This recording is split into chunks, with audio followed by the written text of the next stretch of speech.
Mycobacterium tuberculosis. Umas características gerais da Mycobacterium tuberculose. Ela é um bacilo reto ou ligeiramente curvo.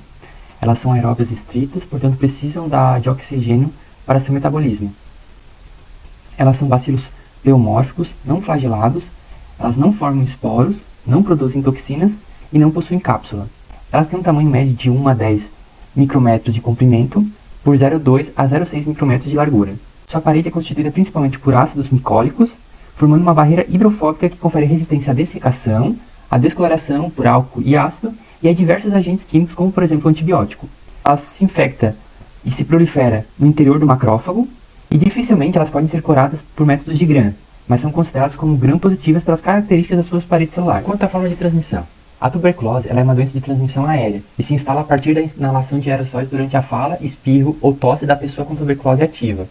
Vale ressaltar que a tuberculose ela não se transmite por fomites, que seriam objetos de uso comum, compartilhado. Um ponto muito interessante é que a tuberculose ela está ligada às condições precárias de vida. Assim, alguns grupos populacionais podem apresentar situações de maior vulnerabilidade. Como no caso dos indígenas, eles têm 3 vezes maior chance de contrair a tuberculose. Os privados de liberdade, 28 vezes mais. Pessoas que não fazem tratamento correto para AIDS têm 25 vezes mais. E pessoas em situações de rua, 50 vezes mais. A gente pode classificar a tuberculose de 2 formas, sendo ela primária, onde uma pessoa pode ser assintomática ou confundir seus sintomas com uma gripe comum, possuindo febre, sudorese e emagrecimento. Há cerca de 3 semanas após a infecção, a imunidade começa a agir de forma onde as células imunes cercam o local de infecção, como uma tentativa de isolar as bactérias, formando o granuloma, que evolui para uma necrose caseosa, onde o tecido interior acaba necrosando. Em alguns casos, a bactéria pode morrer na forma de granuloma, mas em outros casos ela pode apenas ficar numa forma adormecida.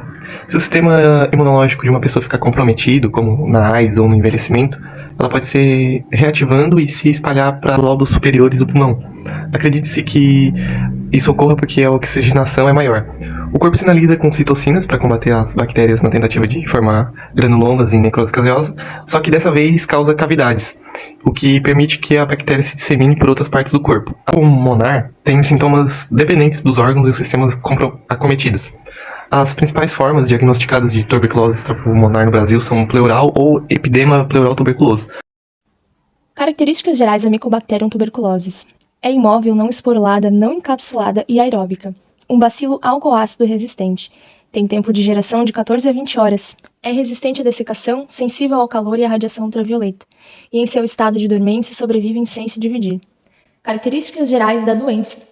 A tuberculose é um problema mundial de saúde, mas encontrada em regiões onde a densidade populacional é alta. A doença pode ser pulmonar ou extrapulmonar. Os principais sintomas são tosse por mais de 2 semanas, febre, dores torácicas, emagrecimento rápido e sudorese noturna. Devido ao estado de dormência, a infecção pode ser reativada após anos. Diagnóstico clínico e laboratorial.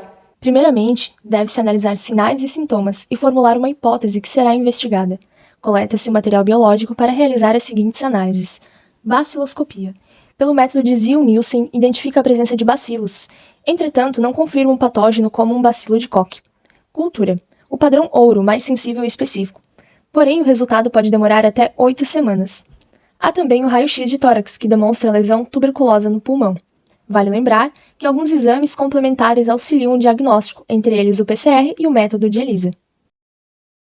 Como é feito o tratamento da tuberculose? O tratamento dura no mínimo 6 meses. Aqui no Brasil, ele é gratuito e está disponível no Sistema Único de Saúde, o SUS, e deve ser realizado preferencialmente em regime de tratamento diretamente observado, TDO. São utilizados 4 fármacos que utilizam o esquema básico: rifampicina, isoniazida, pirazinamida e etambutol. Os casos de tuberculose resistente são um grave problema e têm aumentado a nível mundial. Os padrões de resistência aos fármacos podem ser classificados em monorresistência, que é a resistência a um fármaco, polirresistência, que é a resistência a 2 ou mais fármacos, exceto a rifampicina e a isoniazida simultaneamente, multiresistência, resistência a rifampicina e isoniazida simultaneamente.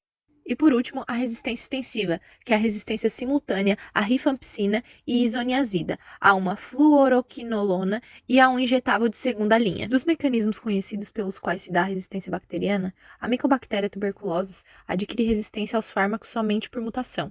Não há indicação de transferência horizontal, ou seja, aquisição de resistência por plasmídios ou transpósons.